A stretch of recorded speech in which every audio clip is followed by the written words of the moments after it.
This was clearly not the plan. To be embarrassed, and I ain't living up to the standard that's apparent.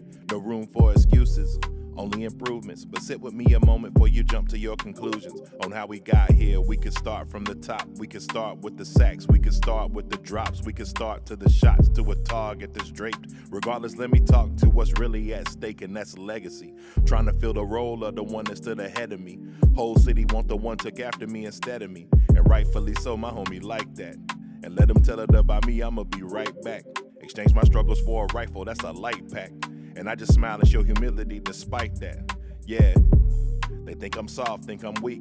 My confidence is rooted in belief. They call me the one, I live to the hype. Now they tryna tell me that the choice isn't right. Tell me, did I lose it?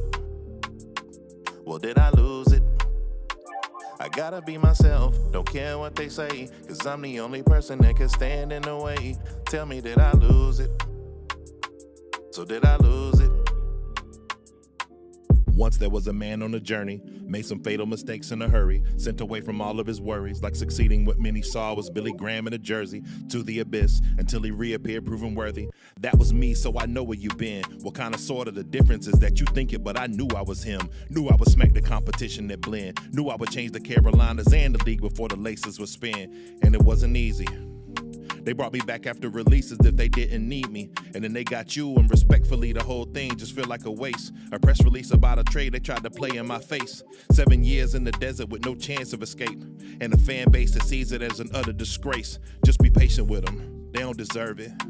But it's on you, you gotta earn it. They call me the one, I live to the hype. Now they tryna tell me that the choice isn't right. Tell me, did I lose it? Well, did I lose it? I gotta be myself, don't care what they say, cause I'm the only person that can stand in the way. Tell me, did I lose it? So did I lose it?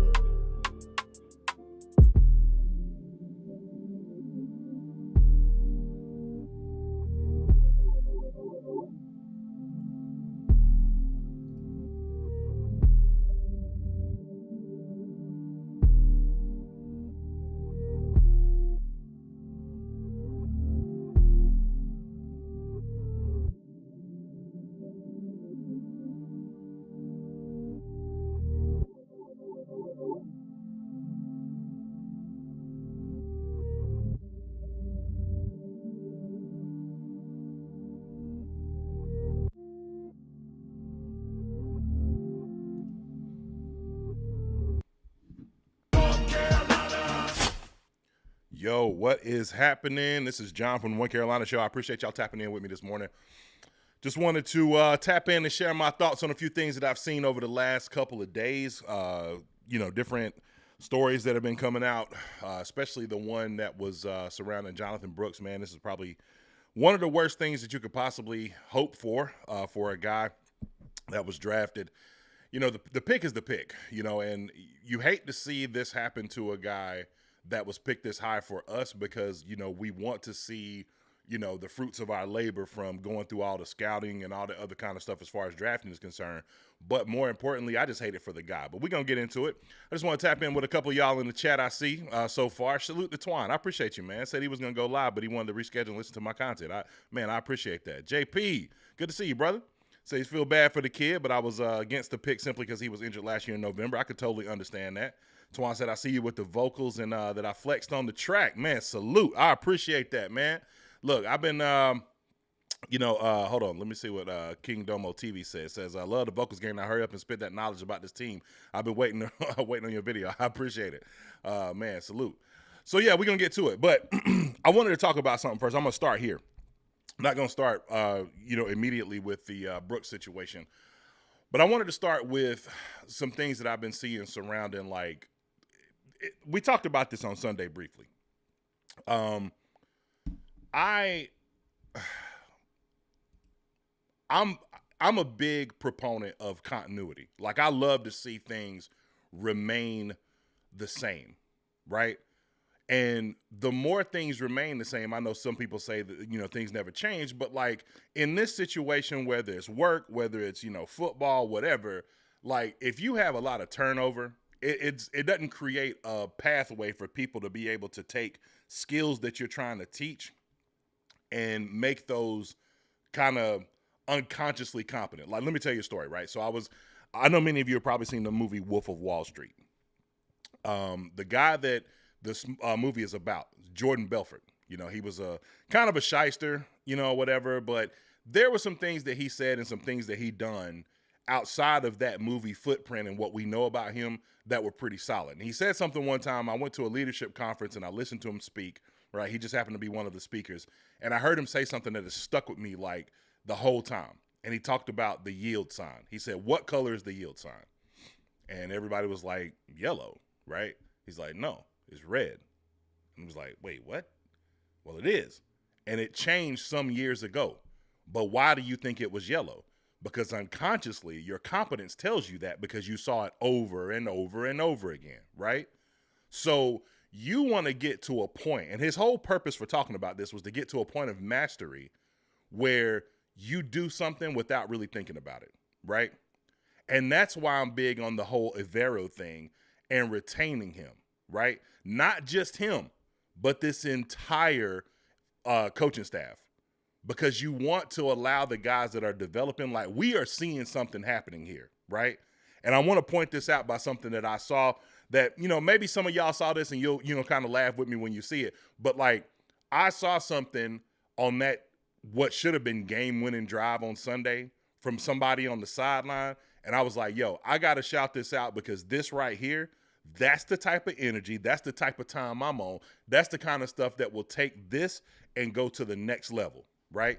Take what we're doing right now, and we start to become a team that instead of finding ways to lose, we find ways to win because of things that you've seen other teams do that is the exact opposite. But let's go to it. Let's get to it. So this is the drive. This was the 4th and 7 play to Adam Thielen.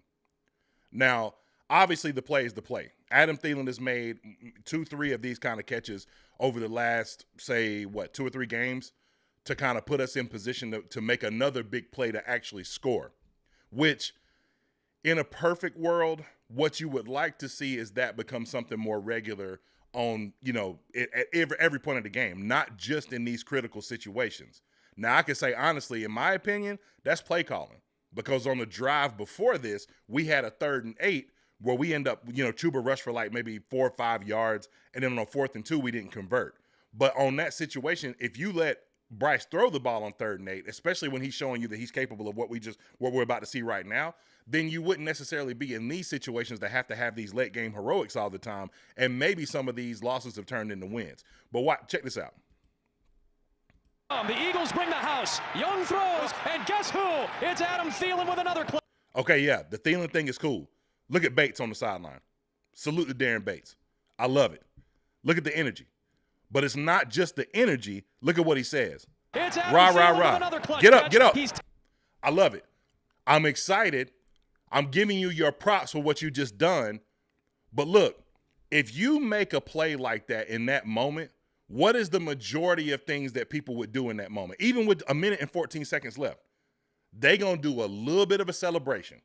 Even if it's for like, let me get some wind, right? Because Adam waved it off. He wanted to, like, they were trying to get him out the game to give him some wind, but he waved him off.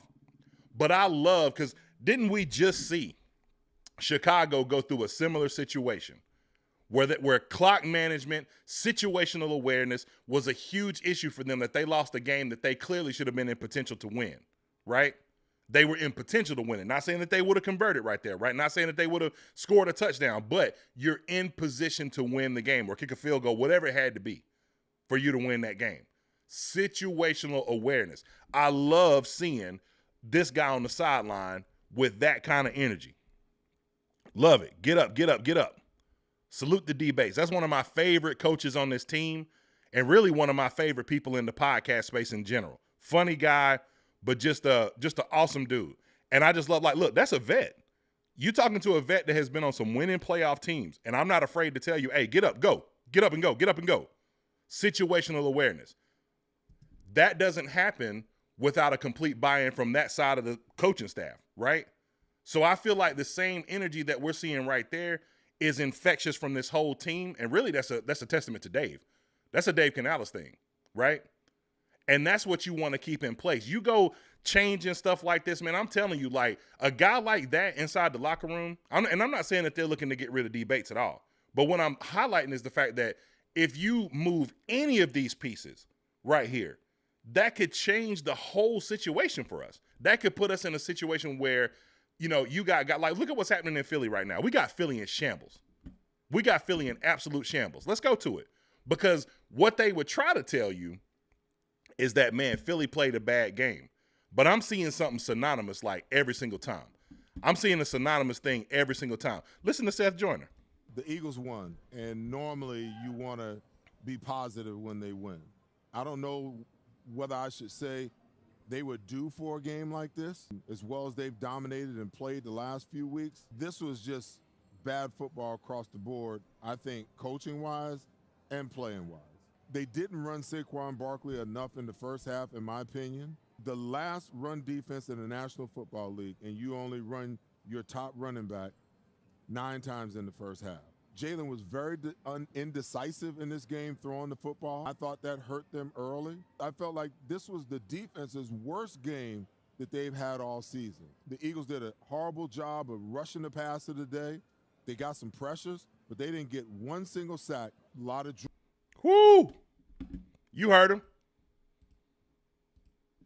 Did a great job rushing the passer, but did not get one single sack. Salute to the offensive line. Clap it up for him. Yeah.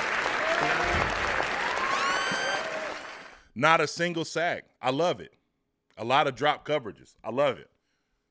But more importantly, we had your best perimeter threats in jail all game long. It ain't just him. Listen to what Dan O had to say. Dan Orlovsky responded to that video from yesterday and said, what's wrong with the Eagles passing game? Why is the Eagles passing game broken? My response is, one, I don't think it's broken. I believe that they struggled on Sunday. And whoa, what'd you say? What you said? One, I don't think it's broken. I believe that they struggled on Sunday. Hold on, let me hear that one more time, bro. I don't think it's broken. I believe that they struggled on Sunday. It wasn't broken. They struggled on Sunday. Let me tell you who else struggled on Sunday. Pat struggled on Sunday. Baker struggled on Sunday. This is a common theme that's happening. What is that common theme? You got young players buying into a system. That's what it is. So Avero is out there telling y'all, hey, I know y'all might not believe in me, but I do. And they do. And imagine what he's going to start to do when he get his dogs back. Remember Cam Newton? Greg Olsen get ready to come back off injury. Oh, it's over for y'all suckers. Wait till I get my dog back. Wait till I get DB back. Wait till that boy Shaq come back. Yeah, you feel me? Salute to y'all, man. Appreciate y'all coming in. JP said, love that movie, JF. Yeah. What up, Pop? Says, I think Bates was being mindful of the clock. He 100% was being mindful of the clock. And I love that because, like I said, situational awareness and urgency. That's stuff that has been preached since the blueprint. Since we first, this coaching staff first came in, all in all, since the blueprint. I'm telling you, sometimes guys like D Bates, their intensity can weigh on you, especially if you're a slouch. There was a quote one time that Nick Saban had, one of the quotes I live by. I love this. I don't like mediocre people and they don't like me. Bars. I love it. Why? Because you have no room to be mediocre with greatness when greatness is around, because you have to grind, you have to work. So yeah, a guy like D Bates is going to be in your face, aggressive. But for what? Because in these moments right here, you're not going to be able to let up. And Adam Thielen is one of those kind of guys. I'm not going to let up when I see the effort that's happening with all the guys, all 11 guys. It's a total buy-in. I can't let y'all down, man. Look at what we see going on the opposite side. I love that we are causing havoc. I love these conversations are happening because we the only ones to talk about it. That's why I'm glad that we do what we do, right? All of y'all and all of us, content creators. I hope there's more. There's been an explosion of Panther content creators out there, and I hope there's even more. If you're motivated to do it, jump on board. Why? Because we need more of us. Because they want to tell the story about everything else that's happening, but they ain't saying nothing about what's really happening. What's really happening is that, yo, you going to the bank or we coming to you and we taking it to you. And we ain't even got, we ain't even got all our dogs. We talking about the #1 defense in the league. We talking about the team that's the hottest in the league right now. 9-game winning streak. Yeah, they beat us. They shouldn't have, but they did. Why? Because of situational awareness in situations like this that you even thinking to yourself like, man. And look, I know people say like trap game. Man, them boys was out there playing hard. Saquon still got off for 126. They still had 209 yards rushing. But they felt the team that they knew, like, these boys going to be a problem. I'm telling you. What Deion say? Hey, y'all better get me now. Prime say, you better get me right now. Y'all know what I'm talking about. Hit that like button, man. I appreciate y'all being here with me. Go through some of these comments real quick. Aries Clash says Shaq would only he brought back if culture building needs to continue. I'm not expecting much more out of the Shaq moving forward. That's not a slight to Shaq either. Back-to-back injuries suck. Yes, they do. Yes, they do. Back-to-back injuries are harsh. You know, and it's one of those things that you got to deal with. Say no disrespect, but Shaq he's old, he's aging leader, but yes, he's average at best. You know, I don't disagree with the fact that Shaq is old, but like, it's like, like LeBron, for example. When you have a wealth of knowledge, that's the last guy you want to let out the building because young guys need him as a crutch to be able to understand what they need to do better. Like, here's two things can be true. Shaq can be old, and Shaq can be someone that is not going to give us the same productivity in like a bulk amount, right? But what's that old Toby Keith song? I'm not as good as I once was, but I'm as good once as I ever was, right? So as a situational linebacker, as a rotational piece, and as a locker room guy, as someone that can, you know, help to continue culture building, because, I mean, you think about it, like, Shaq is not only the only person on this roster in a Carolina Panther jersey. I'm not talking about someone who has seen success, because we got guys on this team who have been on winning rosters before. Adam Thielen's been on a winning roster. You know, Josie Jewell's been on a winning roster. So there's been guys who have been on winning rosters before. Robert Hunt came from a team that was in the playoffs, right? Who had the #1 offense, you know, the year that he played for him, right? So it's not as if, but I'm talking about guys who have been in a processed blue jersey, right? He is the only one on this roster that knows what it looks like to win inside with a processed blue jersey on, right? So no, there's no way if Shaq wants to be here and he's willing to embrace the role that is placed ahead of him. No, I never. No, he's here. He's a guy. Now, what I would tell him is like, look, you're here, but you ain't gonna impede the progress of Trevin Wallace. You know, that's got to be understood, right? But situationally, yeah, there's plenty of room for Shaq. I mean, he's a super talented dude. You certainly don't want someone like that to not be a part of what you're trying to build. But salute to your comment, because I completely understand. And like I said, two things can be true. Yeah, Brandon said we're going to be a force next year. Watch. I believe that. I wholeheartedly believe that. I wholeheartedly believe it. All right, we got 34 people watching right now. We got 9 likes. Let's hit that like button, get this algorithm popping, man. So let's get to it. The reason why we're here today. Jonathan Brooks, rookie, tears the ACL again. This is brutal. This is absolutely brutal. 3 weeks into his return from an ACL tear, Jonathan Brooks re-injured his knee again. The rookie Carolina Panthers running back slipped to the turf and limped towards the sideline with a non-contact injury in Sunday's 22-16 defeat against the Philadelphia Eagles. On Monday, the team announced that Brooks had a torn ACL in his right knee. The injury is a tough blow for the promising rookie whom the Panthers selected out of Texas in the second round of April's draft. The injury took place in the first quarter with the game in a scoreless tie. Brooks slipped to the turf on a cut, and that's what I want to talk about. So we'll stop right there, and then we'll look at this video. And the thing that is the most troubling about that is this. Non-contact, but boom, on that cut. And you can see, foot in the ground, I'm getting ready to dig and take off. That is, I tweeted this Sunday right after this happened. And I talked about the mental aspect that exists with this situation, because we're in a time right now where, I mean, we've seen it ourselves even, years ago. Thomas Davis had 2 ACL injuries and was able to successfully come back and have a great career after that and not really suffer a similar kind of injury. Now, obviously, he had other injuries. I remember him having the big brace on his arm going into the Super Bowl, right? But this is one of those things that, from a surgery perspective and a procedural perspective, even a rehab perspective, has done nothing but continue to get better over the years, right? The thing that I'm worried about is the mental aspect, right? When Michael Jordan broke his leg, I watched this in The Last Dance, broke his leg as a rookie, I believe, and missed a lot of time. And, he was Mike, one of those kind of guys, like he just built from, God just built him completely different, right? And he wanted to come back so bad, right? But people like Jerry Krause were like, man, no, Mike, you cannot come back right now. Like, you don't understand that you are our future. Mike, like, man, I just want to hoop. You know what I'm saying? Like, I don't care about this future stuff. Who knows what's going to happen? We don't know what's going to happen tomorrow. I just want to hoop. And they like, no, because part of it is, are you going to be the same person that you were, not from the actual break itself, but from the mental aspect? And Mike got out there and realized, like, man, like there was some moments where I felt like it was challenging to, plant and, kind of turn this way, turn that way, crossover, do all this other kind of stuff, jump. And those are the things that you worry about, because mentally, that's his bread and butter. Now, to Jonathan Brooks' credit, we saw it.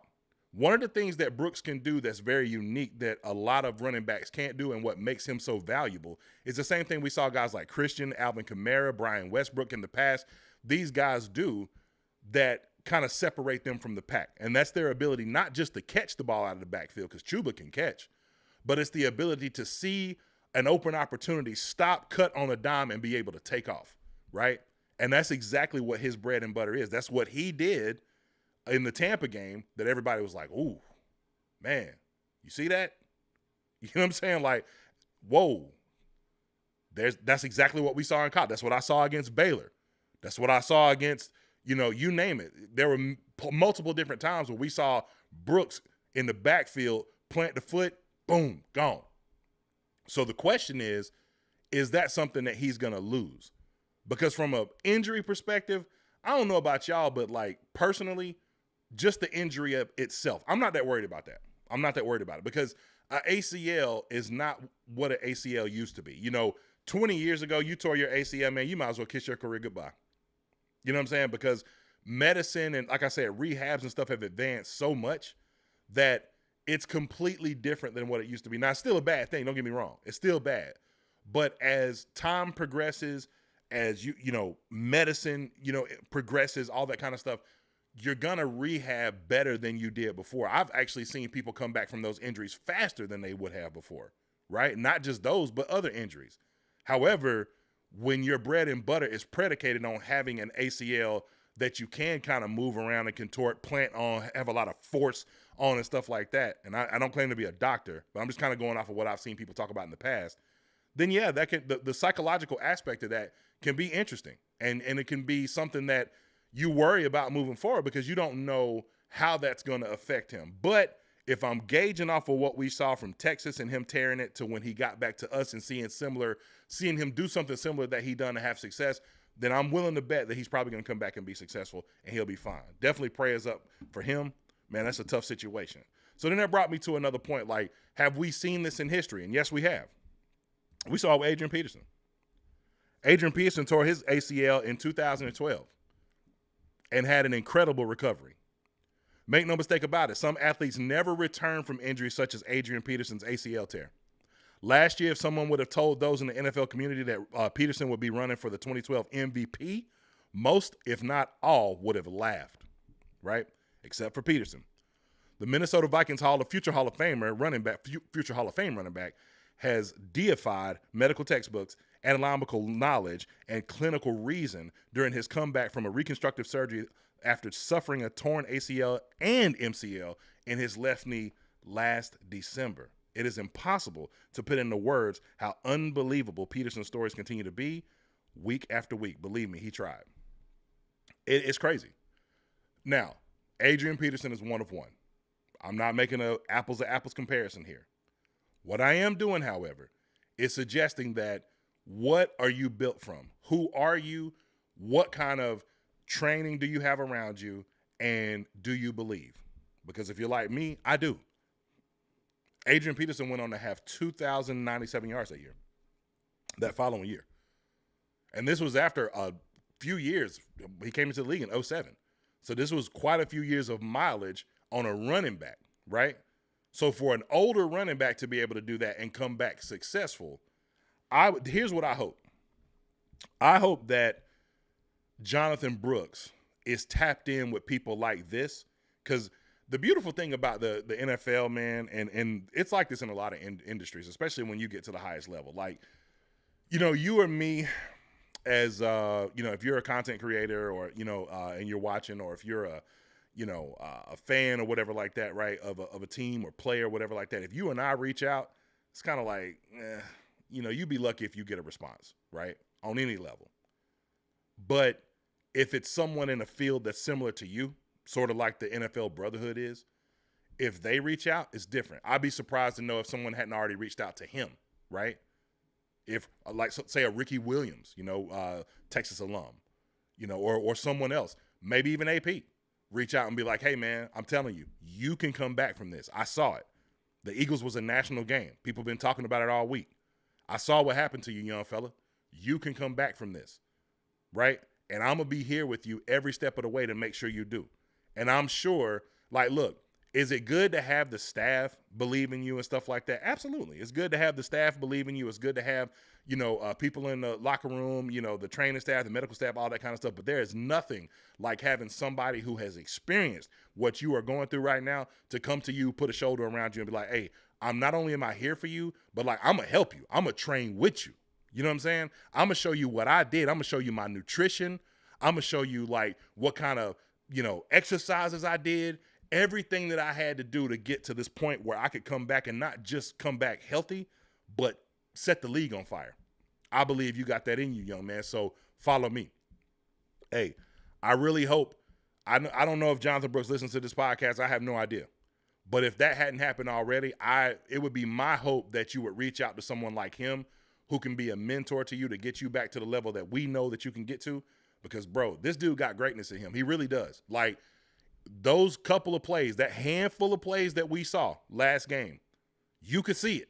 You could see, like, all right, you add him to this whole equation, and that ability to catch out the backfield and get loose on a screen or just a swing pass or something like that, bro, could be crazy. But I just hope that this, you know, everything works out for him. Prayers up to him. Man, this has been a crazy, crazy situation, but, you know, I'm looking forward to seeing what he does moving forward. Man, y'all make sure to smash that like button. I see we got 35 people in the house right now. 21 likes. Let's get it to equal. 34 to 34. Let's go through some of these comments, man. Twan said, if Canales wants to dominate the run game, could he go after Genty? I wouldn't. And we're going to get to the reason why in just a minute on the next topic. Aries Claire says, I think where Jonathan Brooks will benefit in regards to the mental aspect coming back from another injury is being drafted with a friend/Texas teammate in JT Sanders. He and Chuba are also close. I agree with that. Didn't Lonzo get an artificial AL or something, artificial ACL or something? He's talking about Lonzo Ball. I don't know. I don't know enough about that situation. We'll research it for sure because it's possible, very possible. Speaking of, I mean, not for nothing, boy, LaMelo, he's something else. I ain't a Charlotte fan, but if I was, man. Antoine Pearson says, what's good, man? Just join. Sounds like a good show. Man, salute to you. We appreciate you joining, man. Hey, appreciate that. Hey. All right, so next thing I want to talk about was this. So I'll start with the audio, and then we'll move forward from there. So I've been seeing a lot of mixed opinions on Xavier Legette, and I had my opinions, and I know we had the most popular of all the tweets that we saw regarding Xavier Legette was Shannon Sharp, because Shannon Sharp said something to the effect, I think I saved it. Let me see if I got it. Okay, here we go. Shannon said, Legette got to start making those plays. Enough of this my bad-ish, and next time. That was the next time. I feel that. Yeah. I mean, when you look at that, that's a play that you do have to make, right? That's something that, I mean, yeah, that's a big-time drop in a moment where you probably roll into the end zone. Now, it probably would have been down at the 1 because his knee right there, boom, or let's say the 3. But you're in position. I strongly believe if we're right there and he's down, I know we don't have any timeouts. They run the, quick offense, run up to the line, spike it. You got pretty much 3 good chances to get into the end zone, both with time and downs. So, of course, you want to see him catch the ball right there. But I'm stalling him out. Why? He's a rookie. That's number one. If I'm going to show that same kind of love, this was my argument about the Bryce situation. And look, I'm not going to get hung up on that because it's easy to do. Excuse me. But this was my argument about the Bryce situation. Like, you're plopped into a situation that is not the most favorable, and you're expected to be what you would be, what we're seeing right now, and what you can project to be over the next 3 or 4 years immediately. It doesn't happen, man. It just doesn't happen. It takes time for these guys to develop. We've seen guys bench. We saw Bryce bench, but even in the past with other Carolina Panthers that weren't quarterbacks, we've seen them benched. And then they come back to greatness, right? Now, this has become a problem. 2 catches on 8 targets. Some of those were, one was an overthrow and a few drops. This was one of them, a key drop. But he also made a couple of huge plays in key moments as well. So, let's hear what he had to say about it. That was the one way in the game. See, I done made a couple plays, but I got to make the ones when they matter. That was the one way in the game. I mean, I ain't trying to – I know this ain't a funny moment. It's a serious moment. But one thing I love, man, is like you can tell that the accent is not a show. Like, that's really him. Well, yeah, man, I'm trying to make it big and guy. You know what I'm saying? That's real. That's him. See, I done made a couple plays, but I got to make the ones when they matter. That was the one way in the game. Hey, man, don't be too hard on yourself, big dog. Pause. But let's look at something real quick because it's easy to look at that situation and be upset about Xavier Legette, but let's look at something different. Scouting report. You tell me what you see. I'm zoom in a little bit more so you can see it with me. We'll go to school together. 6'1", 221, 9-inch hand size, wingspan, all that stuff, 40-yard dash, blah, blah, blah, blah, blah, vertical. But here's where it gets important. What's the positives? Great size and build for the position. Tall, muscular frame. Very good contested catch ability. We'll get back to that in a second. Strong hand-eye coordination and flexibility to adjust to the ball. Above average long speed for a player his size. Can be a vertical presence. Talk about it. Above average bully ball style yak player. Strong downhill mover with some speed. But let's get to the important stuff right here. Negatives. Poor footwork and explosiveness at the line of scrimmage. Too often fails to gain ground quickly. Below average acceleration and burst. Needs to stride out for a bit to reach top speed. Below average change of direction and ability in open field. Can struggle to work back to the quarterback and find the ball at times. Now, here's a question I will ask y'all. When you go back through this list of negatives, because we can look at the positives all day long, but go back through the list of negatives. What do you not see? What is the one thing you don't see? Struggles with catching. I don't see that anywhere. Has that become a problem in Carolina? Yes. But I don't see that anywhere on this negative scouting report. Why? Because it wasn't an issue.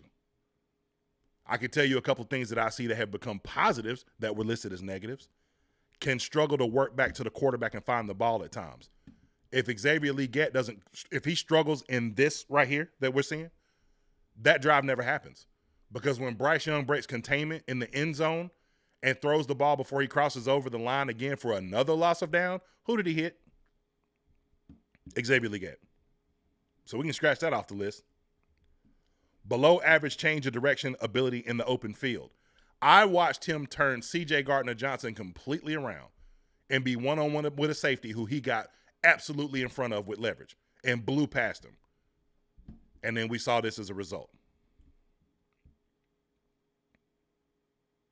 You're asking a 6'1" guy who is doing things that you and I, honestly, if we're being objective, we didn't think he was capable of. At least I didn't, because you didn't see a lot of this kind of stuff on tape. You didn't. There weren't a lot of plays where you saw Xavier Legette stretching out and extending to try to make a play. What did you see, though? I'll tell you what you saw. Very good contested catch ability. All right. Y'all want me to be critical of Bryce Young? Here you go. There's been a couple of plays that have happened throughout the course of these last 5 games, right?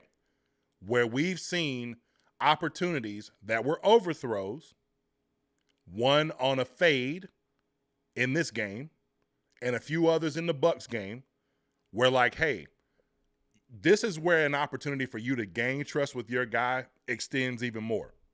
And I'm sure that if Bryce was to come out and talk to us honestly and we had like an in-depth conversation, he would probably say this too. You know what? It'd be easy for y'all to bang on Legette. And y'all, when I say y'all, I mean me included, because I was in that number on Sunday. But when I start to really look at things and get new information, I'm like, you know what, man, maybe this ain't as bad as you think it is, right? Because if you're asking a guy that's not used to doing something that you're asking him to do, especially when I've only had, 5 games now to learn. They moved me to X, right? So I'm the guy now, right? There was going to be a development arc. We know that. Look at where he was drafted. A guy this size with that kind of ability, if he was polished in a lot of the things that we're seeing them ask him to do now, we'd have never had a chance at him. He'd have been the first receiver off the board. Especially when you see how he could just blow past you so easy, especially on let's say a screen, little dump off, and he's gone. We saw that in college a bunch. We also saw Spencer Rattler testing him against Georgia, against some of their top secondary, where he would go up, and what did he say? My ball, nobody. Ain't that what he told us? Hey, that my ball, nobody. We don't see a lot of that. Saw it against Denver late in the game when there was nothing else to lose. Bryce Young just heaved one up, and he come up, extended over Surtain, extended over over a safety. My ball or nobody's. That's something you got to see more. So if Bryce, in my opinion, was having an open forum conversation with us, which he never will, right? We may get this maybe once or twice if he decides to sit down and do a podcast with somebody, but never going to do it with us.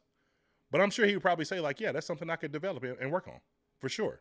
Amongst other things that I could work on is allowing him to have these 50-50 opportunities, right? And I think that's coming, because the first thing I have to do is be able to solidify myself to say, hey, I can play the position and you can trust me to make certain plays. We've seen that. That's a given, right? The next step in that evolution is, throw on the ball more. Get him throwing the ball in space. That same anticipation throw you made to Adam Thielen with 3 people around him, because you trust Thielen, let's start doing that a little bit more with XL. Let him go one-on-one 50-50 ball, because there's great things that happen when you do it, right? I saw a play, I want to say it was against Kansas City. It didn't convert. We scored on the drive, but it didn't convert. What was it? It was Bryce Young went deep to Jatavion Sanders. When you throw a deep pass in this NFL, you got a few different things that are going to happen, especially when you got a big target. Either number 1, it's a 50-50 contested catch. 2, of course, nothing happens. Or 3, and I would say 1 and 3 are the 2 that you would see most likely, PI, holding, or pass interference. But they ready to throw that flag. I'm talking about hand be on it like this. Soon as if you see that ball up in the air, the hand is on the flag. I'm ready to throw it. Why not give him a chance? Do that all the time.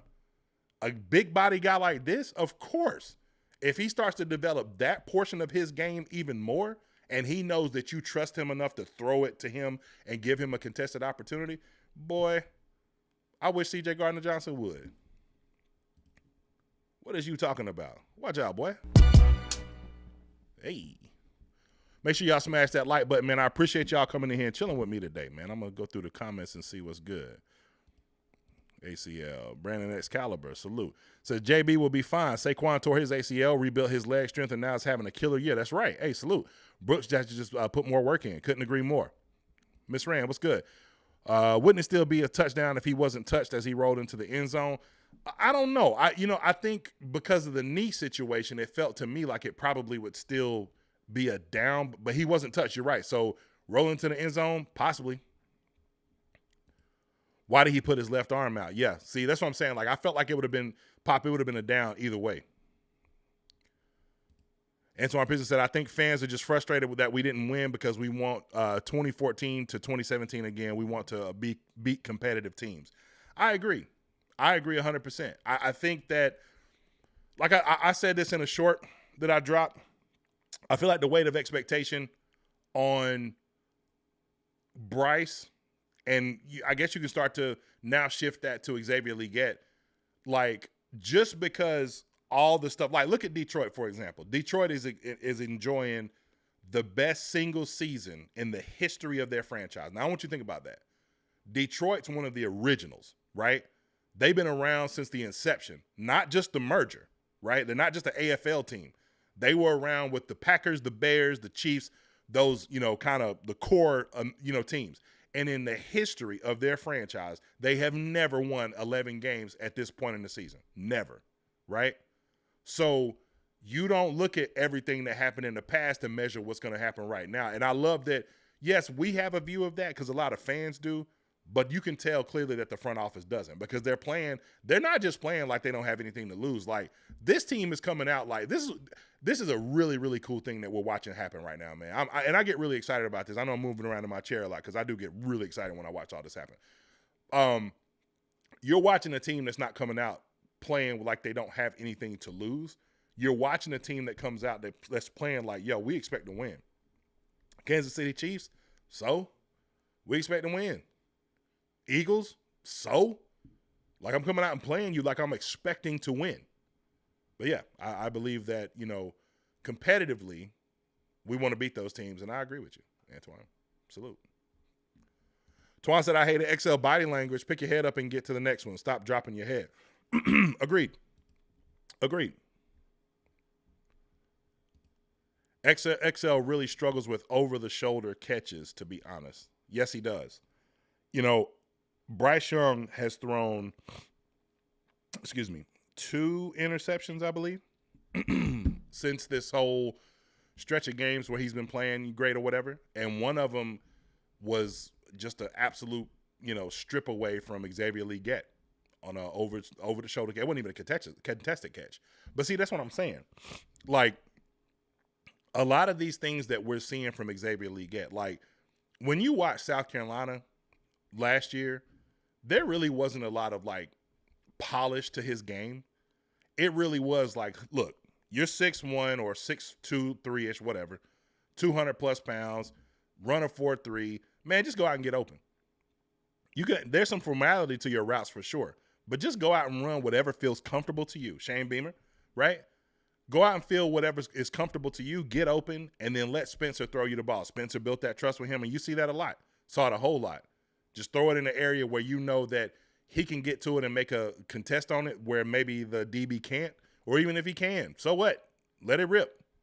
And more often than not, XL would, take it. Another thing that we're not really seeing, though, is like what I thought that we would see from him is kind of the thing that we're seeing. Like, they use Devin Tompkins like this. And I think a lot of this came because they decided to use him as the X. And that's what we're going to talk about in a minute, something that I think Twan brought up a minute ago about the draft. When you're using him as the X, you're not going to subject him to a lot of, like little screens or, like, these plays that you would see. And I'm sorry, my terminology, I ain't up on game like some of y'all, man. Some of y'all some geniuses out there, like, salute. But you don't see a lot of the same stuff you see from Deebo Samuel. And I kind of thought that that's what his role would be early on until they developed him into a guy. And I think if all things would have measured out how they were supposed to, I think there's 2 things that are true about this situation with XL. Because I watched the stuff in camp. I watched what he was doing to the DBs in camp with the rocker step. I watched his explosion coming off the line. And I think those were some things that they were pretty surprised about when he came in. It's like, oh, okay, well, he's developing a lot faster than we anticipated that he would at this position. Because I think that if if they were truly looking for an X, I don't think that they would have drafted Xavier Legette. I think Xavier Legette got thrust into this position, and I know that most of us look at it now and be like, man, well, you don't draft a receiver that high if you're not intending to make him the number one. Sure, the intention is to make him the number one, but not this quick. Because if it was this quick, you never bring in Deontay Johnson. If you had the same faith in him that you, let's say New York had in Malik Neighbors, right? If he was the guy that you had the ability to be able to draft, then you don't bring in another X because you know day one, like I'm putting you there and I'm going to let you develop into that. I think that with Xavier Legette, it was more, hey, we're going to eventually develop you into that. But to start, like, we're going to play you everywhere. We're going to play you some in the slot. We're going to, dial up some packages for you to get you in space, throw you some screens, some swing passes, something that can, be able to, show your ability to, like, break a game open with your speed and all that stuff that we saw in the scouting report, right? Contested catch ability, some 50-50 balls, above average speed for your size, vertical presence, right? Bully ball style yak, downhill mover with some speed. We ain't really seen none of that. We really have put him in a position to be a tactician. They use Devin Tompkins for a lot of those plays, right? So we're not really seeing what the developmental arc was supposed to be probably for XL because of the Deontay situation. So that's just my 2 cents. Salute to y'all, man. 31 likes, 41 people. Let's match them up. 41 likes. I appreciate y'all so much. The impressions are on point. Yeah. Look, I called one of my homeboys one time. It's so funny, man. He was like, he said, man, I could have swore I called him on the phone and I was like, and I was talking like Dion, and I can't remember what I said, but as soon as he picked up the phone, I was talking like him, and he was like, fam, I almost hung up the phone. He was like, cause I thought I called the wrong number. I was like, nah, you called the right number now, baby. It's just me. This is me you talking about now. We don't play that bull junk. But anyway, salute. All right, so next thing, draft.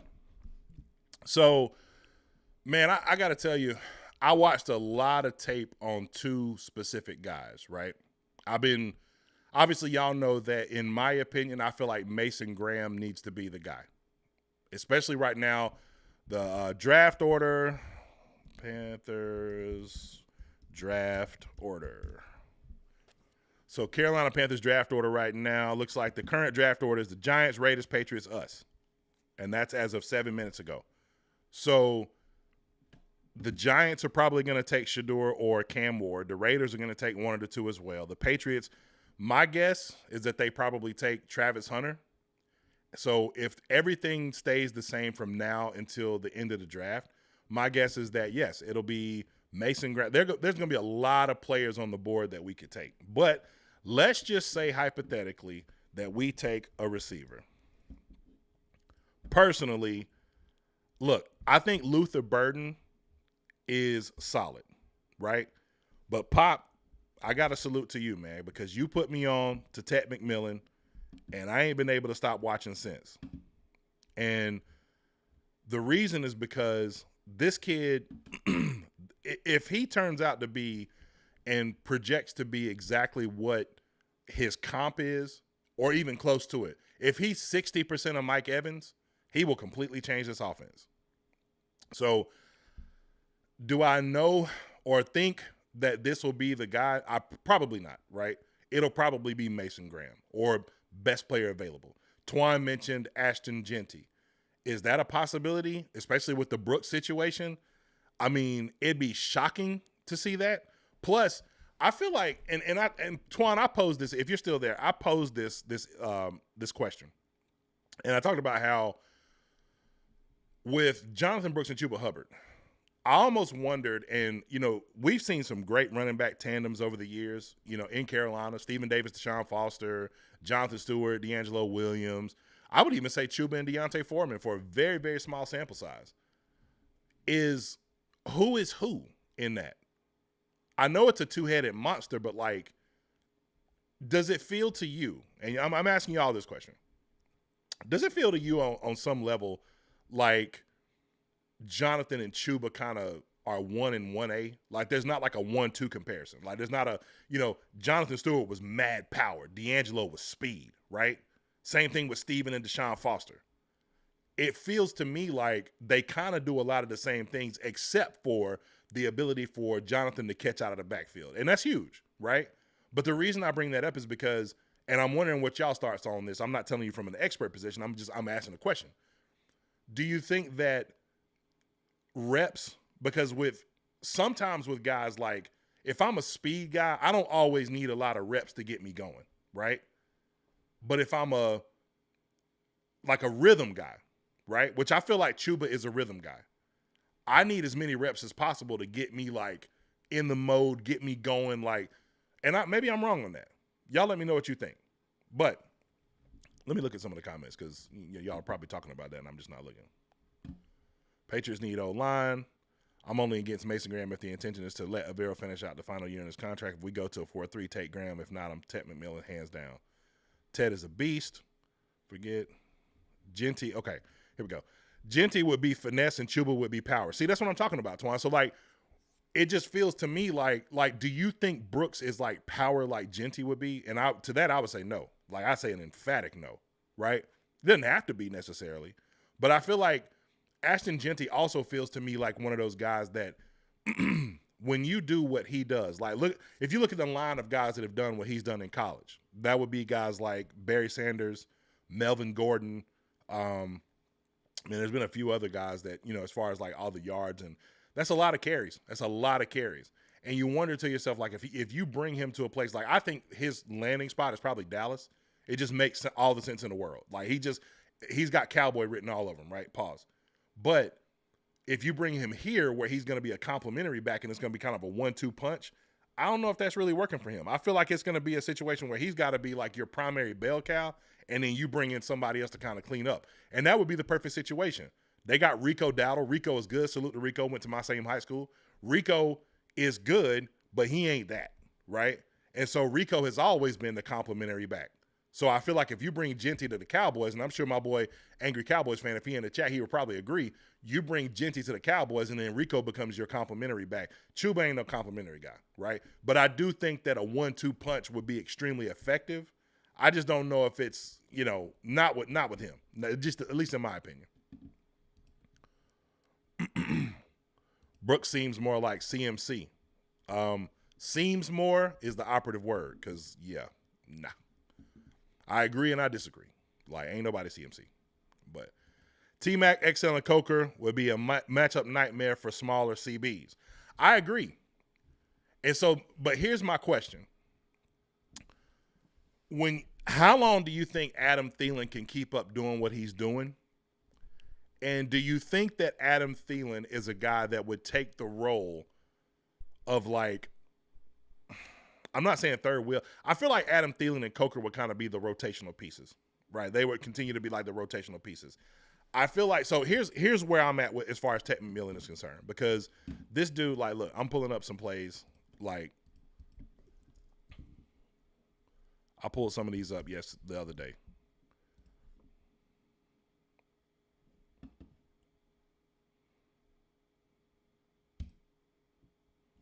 I know we ain't supposed to be watching this.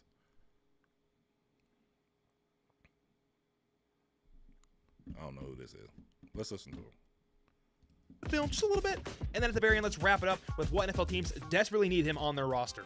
Now, let's talk about T-Mac.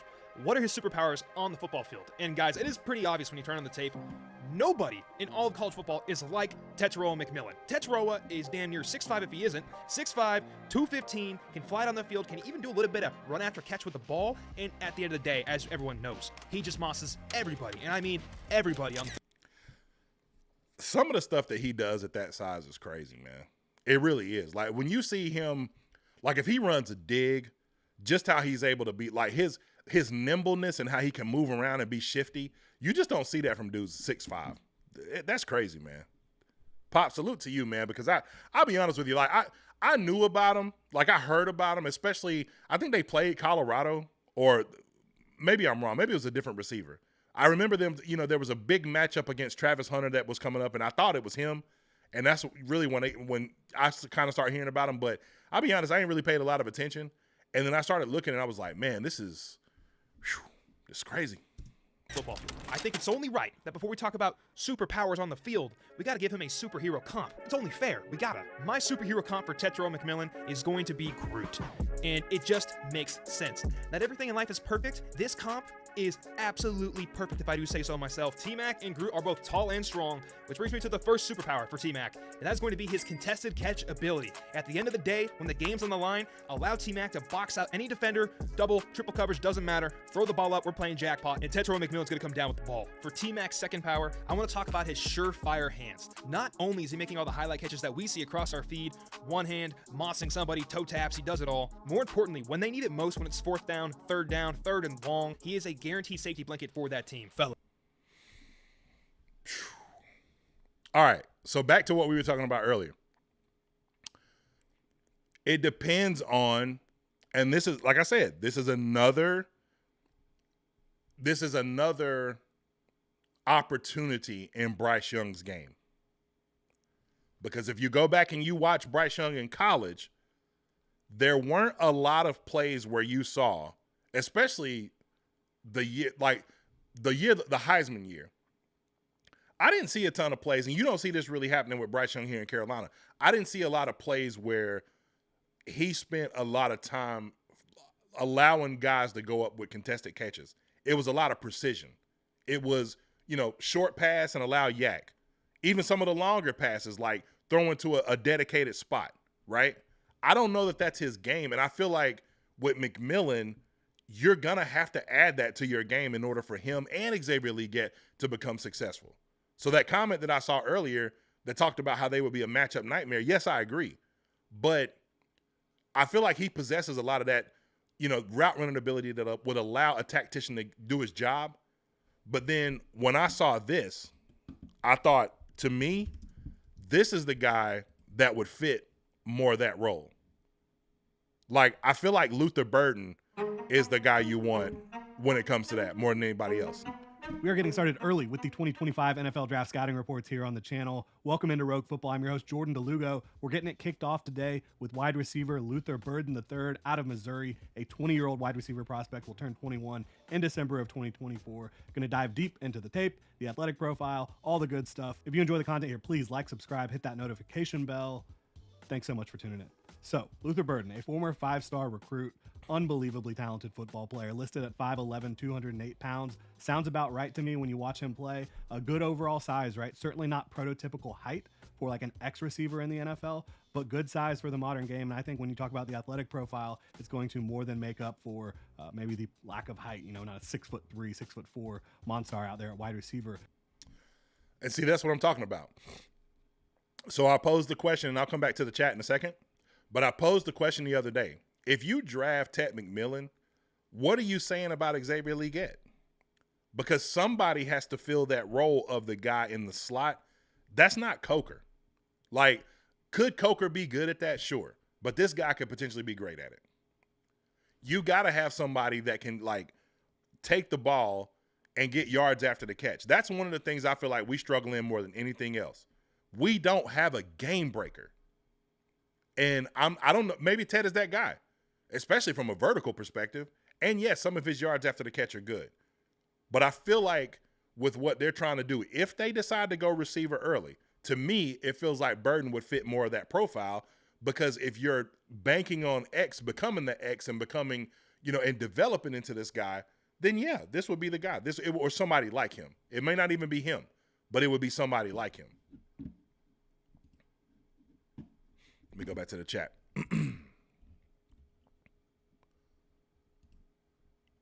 Miss Rand says, right, Twine, give me Mr. 6'5". Then Bryce better get on those kettlebell workouts because I want Tet. Salute. He played Colorado 2 times. Alex, how did it go? Because from my understanding, I think that was one of the games where, that kind of helped in the favor of Travis Hunter's Heisman campaign or whatever, because I think they kind of anticipated that he would become what he became. Burton give me DJ Moore vibes. I agree. I think potentially a faster version of him earlier, right? That can develop into a vertical threat, but a much faster version of him earlier in his career. Caleb Dixon said, in today's NFL, I don't think there's any problem with having two great young receivers. Hey, I agree. I completely agree, right? We see that happening in Philadelphia, right? There's a few places where there's a lot of great receivers. Two great receivers, right? Maybe you could argue more. But my question is, how do they complement each other? You can't have two of the same thing because you've got to have options in the offense, right? Unless these guys can do multiple things. That's my biggest concern with X, but also my biggest, like, hey, some of the things that were on his scouting report, we're already starting to see that he can do. He can come back and track the ball and find the quarterback, right? Do I think earlier on that he probably would have fared better with someone like Andy Dalton, who doesn't move around in the pocket a lot and just kind of stands and throws darts? So when you're looking back for a catch or when it's anticipated, you don't have to worry about seeing him way over here when he started over here. Sure. But if that part of his game can develop, that's only going to make him that much more dangerous. So now the only thing we got, like I said, seeing him like literally get through the line, penetrate in the way that he did to get to this point where he could make this catch, that's impressive because these aren't things that he was doing at South Carolina. He was not making catches like this consistently at South Carolina. That's the kind of stuff that'll change you from being, like I said, to me, this will be the difference between Xavier Legette being a great number one receiver or being Cordell Patterson, where because of his athleticism, somebody will find a way to make him successful doing something in the league, but it ain't going to be being nobody's number one target, right? But just to see the fact that he's actually in position to make this play is enough for me to say, all right, this is something they're going to work on. They're going to make him make plays like this in practice all the time.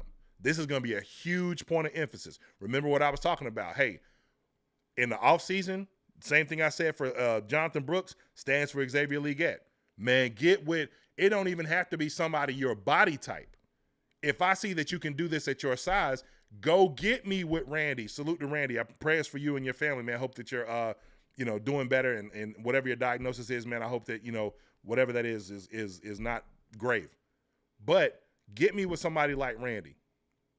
Get me with somebody like, I would say A.J. Brown, but he just don't seem like that approachable. But get me with somebody that's going to allow me to understand what I need to do to get better at doing stuff like this. Because what led up to this is the stuff that you want to see. So that's all that is.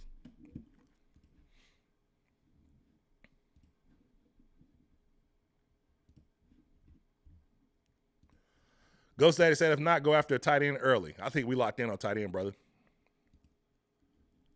What did Twan say? I would be hard-pressed to pass up on Mason Graham, though potential generational talent. I agree.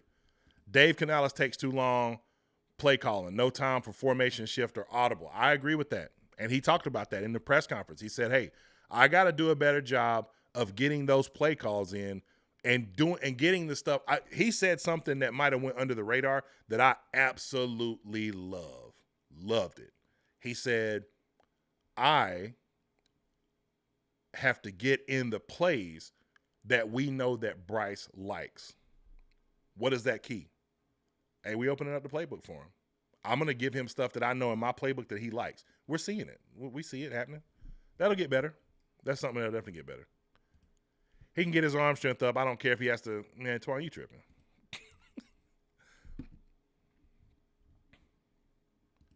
Yeah, I agree. Note says we got Trimble and Sanders. I completely agree. Completely agree. So, want to take a quick break in the show to just talk about something really fast. And then the next thing is I'm going to drop the link in the chat. I can only do one guest at a time. So, if you want to jump up and talk, for a couple of minutes, I'll lend about, 15, 20 minutes of my time to kind of go over some of the things we've talked about on the show today. I appreciate y'all being in with me. Make sure to tap that like button. We got 48 people watching, 35 likes. I want to match that up, so get us up to 48 likes. But as you all know, my hometown of Asheville, North Carolina has been absolutely ravaged by Hurricane Helene, other places as well throughout the West North Carolina counties and stuff like that. And I am not here to say anything in regards to, sending money to me or whatever like that. But I am here to promote let's see, where is it at? Samaritan's Purse. Helene, donate online. Yes, so if you so choose and feel in your heart to donate to Hurricane Helene victims, there's a lot of, I went home to Asheville on Thanksgiving, and I'm going to put a video up eventually of that. This was very tough for me. My family, I've got family members that were affected, close friends that we lost in Helene, some people that lost their relatives. One of my high school football coaches lost 13 people in his family. His name was Brian Craig, and it was just a really, really tough situation to see. This has been very hard. I don't talk about it a lot because, I ain't gonna come on here and get emotional or whatever like that. So, but one thing I want to say is that my mom had pointed out something to me, and she talked about how there were still a lot of people that were struggling with just the basic, things that they need, right? Water, some people with shelter, food. For as much as, the relief effort has been and all the great things that we've seen, the concert from Luke Combs and all those people and all the donations and all the stars that have been in Asheville, looking at this kind of stuff, there's still so much need that needs to happen. And I don't really trust a whole lot of places to send money to, but Samaritan's Purse is one of those places that I trust, big time. So if you choose to, go to SamaritansPurse.com or .org/disaster relief for donations to help victims of Helene during this Christmas season. Man, a lot of people are going without things that they would, need to be able to have to just basically help their families during this time of need. So I just wanted to shout them out. Shout out to Samaritan's Purse and the relief efforts that they're doing, and everybody, any and everybody that's doing anything to help anybody in the Asheville area, in the surrounding Western Carolina areas, even down here where I am in South Carolina, and some places that were affected by Hurricane Helene, one of the worst tragedies in American history, not just in our area. We want to salute to them and thank them so much. So, yes, if you choose to do so, please go to SamaritansPurse.org, donate to them. And like I said, salute to the people doing the Lord's work out here, helping everybody else.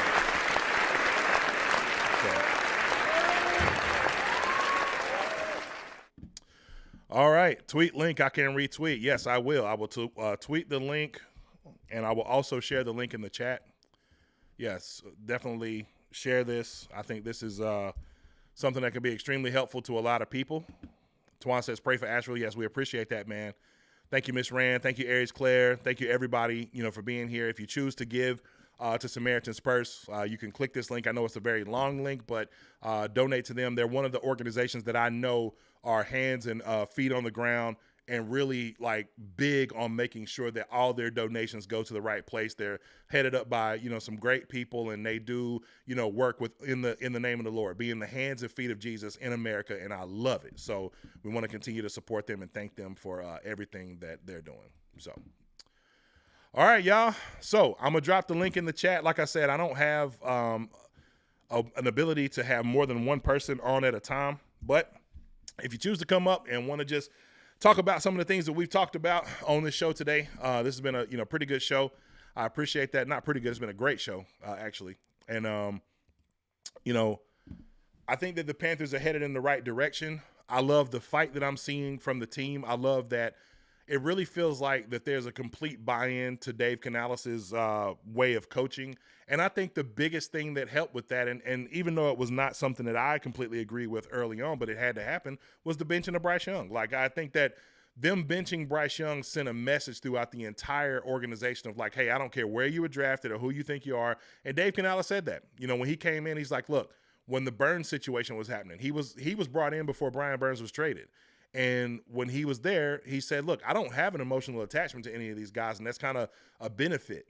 And the way he said it was so gangster, I was like, yo, because he said it in a way that was just he was smiling. It wasn't it was just something else that was on his mind. It just rolled off, right? Look, I don't have no emotional attachment to any of these guys, man. They can go where they want to. If you're not bought in, you out of here. Deontay, you out of here. We saw, I don't know what happened with Ikuliota, but to see him having some success early on and then be out of here, gone. I love that. Look, we ain't got time for, if you ain't bought in, man, look, this team been bad for so long. If you're not bought in, we don't want you. Period, point blank, right? And I love that. I love that there is not this nepoticious attitude. There is just straight like, hey, get him out. So, yeah, love it. Hey, Caleb Dixon, salute, man. I appreciate that. I always love coming on and having, a good conversation with everybody, man. It's good to be back in this space. You know, I took some time off for a while, actually. I took almost a year off. You know, I had some personal issues that I was working through, you know, some things that I was just trying to work out and, got those out of the way, man. So we here full throttle now, man. You know, salute to you. So, all right, going once, going twice. Won't be here that much longer. Just wanted to tap in. If you want to tap in, I'll give it about 10 more minutes, or 10 more seconds, I should say, for someone to tap in. If not, man, I'm getting ready to get up out of here. I got stuff to do today. Just wanted to go over some of this stuff that we talked about. I understand if y'all got stuff going on. If you're busy, hey, I appreciate y'all tapping in for the time that you have tapped in with me. We will do this again very, very soon. Roadmaster said team over self on that field. Couldn't agree more, my brother. Team over self. Yes. So, like I said, man, if y'all get a chance to, I'll send another link in the chat of the Samaritan's Purse, donation link for you guys to, if you don't mind, to donate. You don't have to put in any promo codes. You don't have to let them know that it was from us or anything like that, man. We just want to bless some families in this time of need. It's been very tough for a lot of people over the past, couple of months with Hurricane Helene. And, we want to be able to take care of, what they can, or at least give what we can to help with that. And, as time goes on, we'll probably do some more, because there's going to be when I was riding through, one of the things that I just noticed was just how bad the destruction is, and they're still finding people, still recovering, bodies and things like that, man. And, all the recovery effort that's going on, there's going to be years of cleanup, years of restoration. So this will be hardly the first time that we talk about this. And, maybe in the future coming up soon, we'll do something a little more after the Christmas season to give back, and something that does kind of represent, us as One Carolina. So, man, I appreciate y'all, man. So look, I'm tapping out for the day. Make sure y'all like and subscribe. Hit the bell notification so that you never miss a One Carolina live or a video ever again. I will see y'all soon. Keep pounding.